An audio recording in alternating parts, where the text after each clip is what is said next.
아시시 프란치스코와 글라라의 글. 아시시 프란치스코의 영성, 프란치스코의 글들, 신비의 보석, 밭. 프란치스코의 글들은 프란치스칸 사상의 원천으로 그의 글들 안에는 유리알처럼 빛나는 보석들이 은밀하게 숨겨져 있다.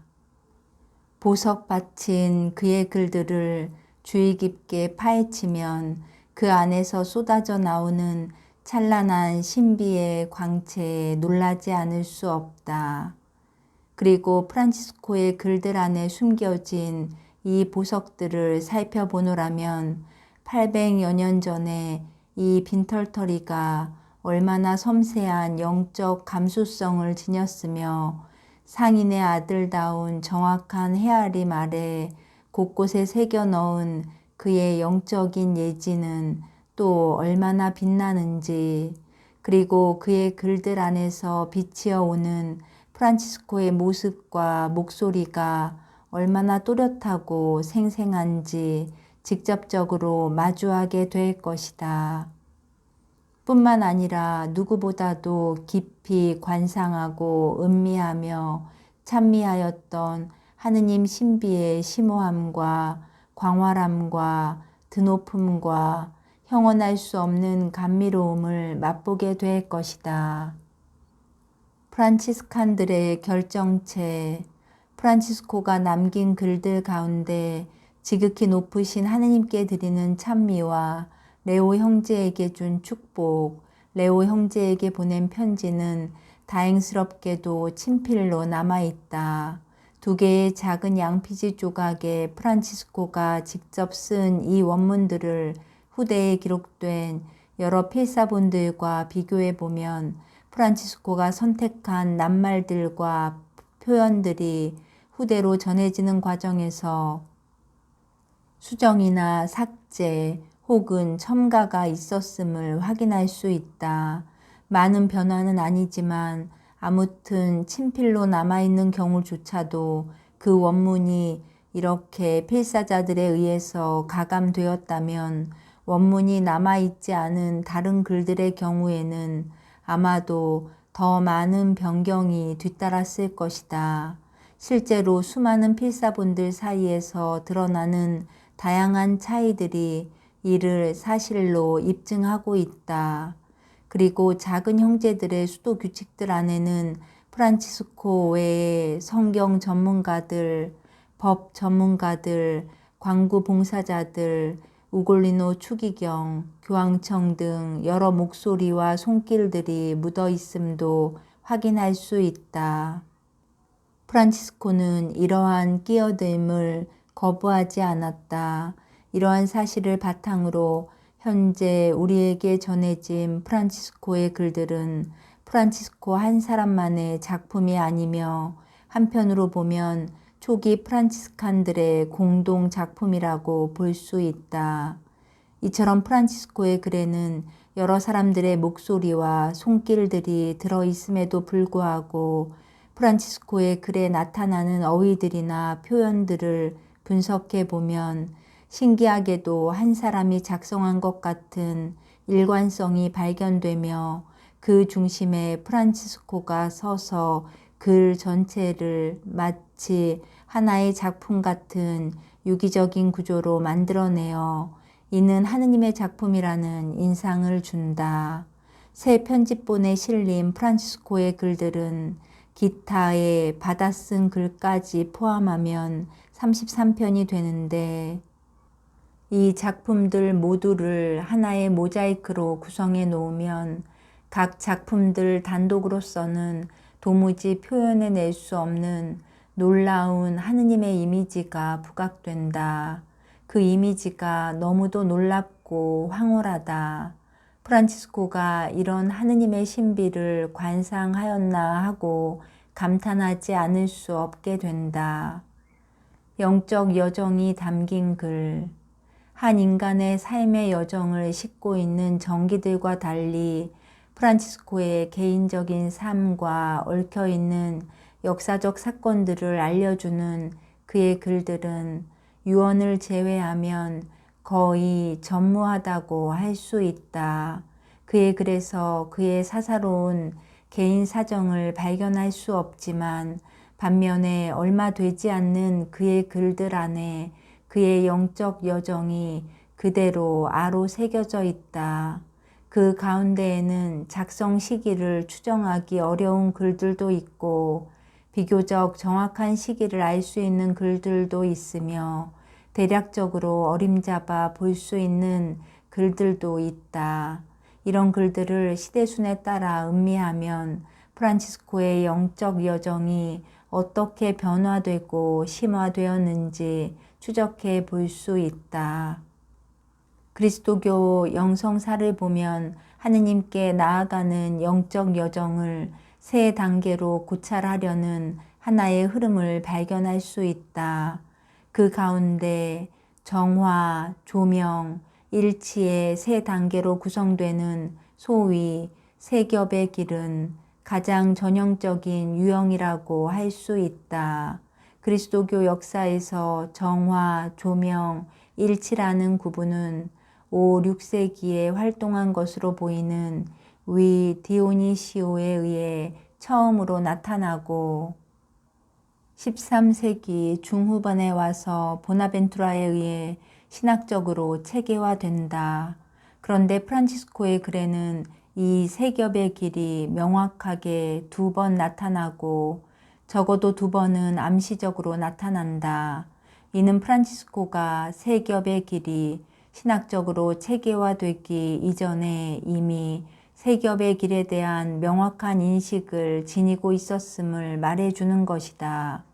실제로 프란치스코의 글들 가운데에는 정화, 조명, 일치에 상응하는 기도문들이 있고 이는 프란치스코 회개의 생활의 초기, 중기, 후기와도 일치하여 세 겹의 길의 관점에서 이 기도문들은 세 단계로 조명해 볼 수 있다.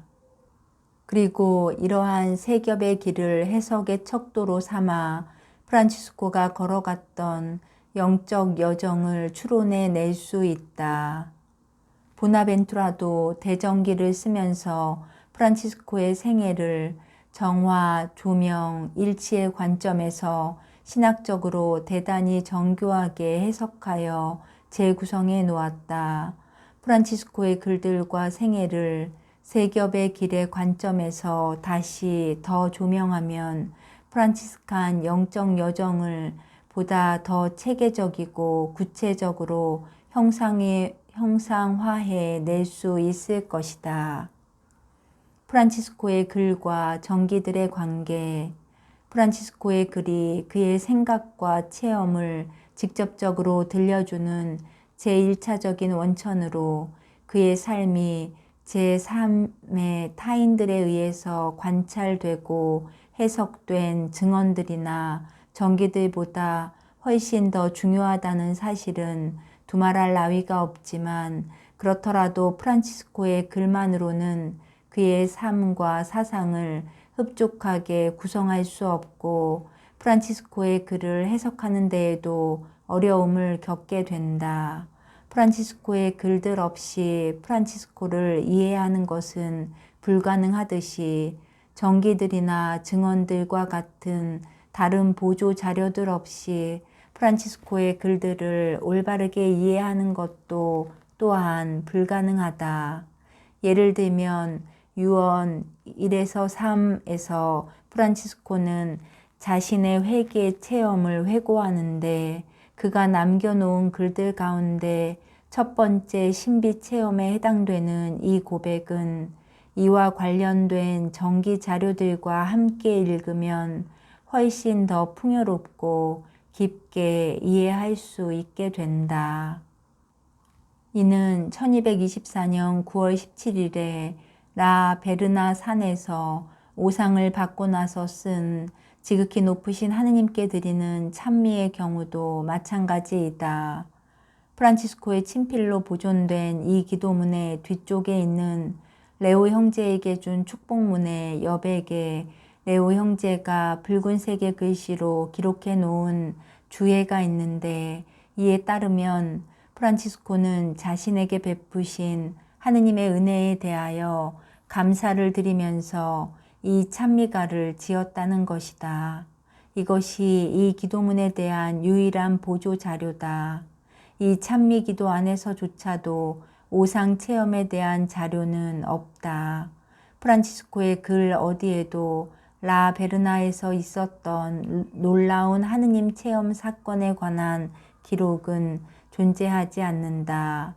이 체험을 충분히 이해하기 위해서는 필수적으로 첼라노의 정기들과 새 동료들의 정기, 익명의 페루자, 대정기, 행적 등의 전기 자료들을 참고해야 한다.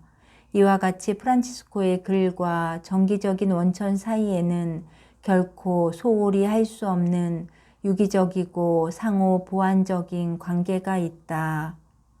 그러나 프란치스코의 글이 전해주는 프란치스코의 영성과 정기 자료들이 전해주는 프란치스코의 영성 사이에는 서로 상이점이 있다는 사실을 또한 간과하지 말아야 한다. 예를 들면 프란치스코의 글에 나타나는 프란치스코의 신과는 대단히 삼위일체론적인데 비하여 첼라노의 정기나 보나벤투라의 정기가 전하는 프란치스코의 신과는 대단히 그리스도론적이다. 또한 그리스도를 따름에 있어서도 프란치스코의 글과 정기들은 확연한 차이를 드러낸다.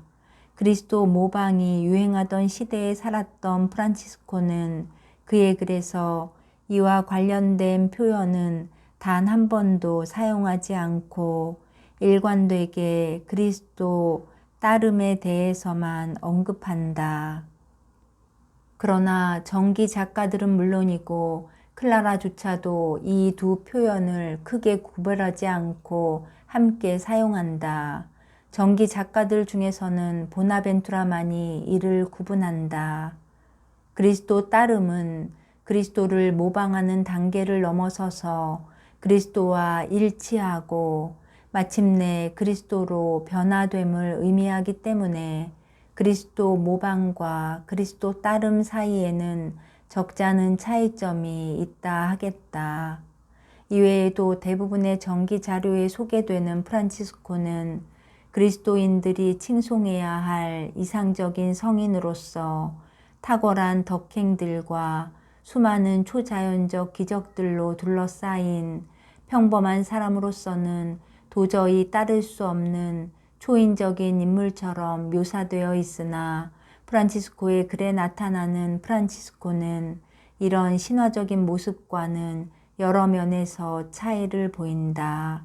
형제회에 보낸 편지 38에서 39 프란치스코는 자신의 큰 탓으로 많은 점에서 죄를 지었다고 겸손되이 고백하면서 자신을 게으르고 무지하며 배우지 못한 사람으로 묘사한다.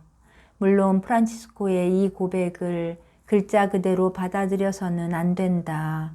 우선 중세에는 라틴어를 읽고 쓸 줄 아는 사람들이 그야말로 극소수였기에 프란치스코는 사실상 소수 식자층에 속하였을 뿐만 아니라 그가 남겨놓은 글은 초논리의 논리와 초지성의 지성으로 하느님과 인간 그리고 우주의 신비 세계를 수학 정식이나 물리 법칙보다도 더 논리적으로 정확하게 펼쳐놓고 있기 때문이다. 프란치스코의 글이 전해주는 프란치스코의 모습은 평범과 비범, 일상과 비상, 투박함과 정교함, 부드러움과 강인함이 놀랍도록 잘 조화된 담백하고도 지극히 자연스럽다는 느낌을 준다. 특히 하느님의 신비를 숨기는 데 있어서 그 누구보다도 특출한 재능을 지니고 있었던 그인지라 시적이고 아름다운 몇몇 부분을 제외하면 혹자는 그가 남겨놓은 글들로부터 별것 아닌 평이한 인상을 받을 수도 있겠고 사실 그런 연유로 해서 보석 같은 그의 글들이 수세기 동안 파묻혀 있기도 했다.